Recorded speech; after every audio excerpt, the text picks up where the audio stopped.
విద్యార్థులు ఉన్నత లక్ష్యాలను ఏర్పాటు చేసుకోవాలని వాటిని సాధించడం కోసం నిరంతరం శ్రమించాలని సంగారెడ్డి జిల్లా కలెక్టర్ వల్లూరి క్రాంతి అన్నారు. సంగారెడ్డిలోని అంబేద్కర్ స్టేడియం సమీపంలోని శివాజీనగర్లో షెడ్యూల్ కులాల బాలికల వసతి గృహాన్ని కలెక్టర్ ఆకస్మిక తనిఖీ చేశారు. వసతి గృహంలో వంటశాల, డైనింగ్ హాల్, స్టోర్ రూంలో నిత్యావసర వస్తువులను పరిశీలించారు. విద్యార్థులకు నూతన మెనూ ప్రకారం నాణ్యమైన భోజనం అందించాలని సిబ్బందికి సూచించారు. ఈ సందర్భంగా విద్యార్థులతో మాట్లాడి వారి సమస్యలు అడిగి తెలుసుకున్నారు. పరీక్షల సమయం దగ్గర పడుతున్నందున చదువుపై దృష్టి సారించాలని సూచించారు.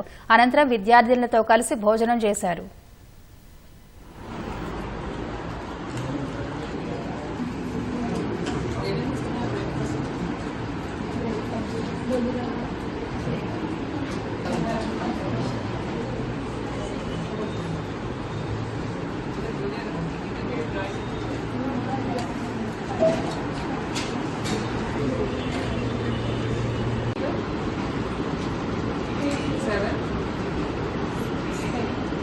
చెప్పారు ఇద్దరు కలెక్టర్స్ అవుతామని చెప్పారు. ఏ కావాలి ఏం చెప్పాలి ఎవరైనా లేదు. But very good, it's very good profession. చాలా డిమాండ్ ఉన్న ప్రొఫెషన్. మహిళా లాయర్స్ రిక్వైర్మెంట్ కూడా ఉంటుంది.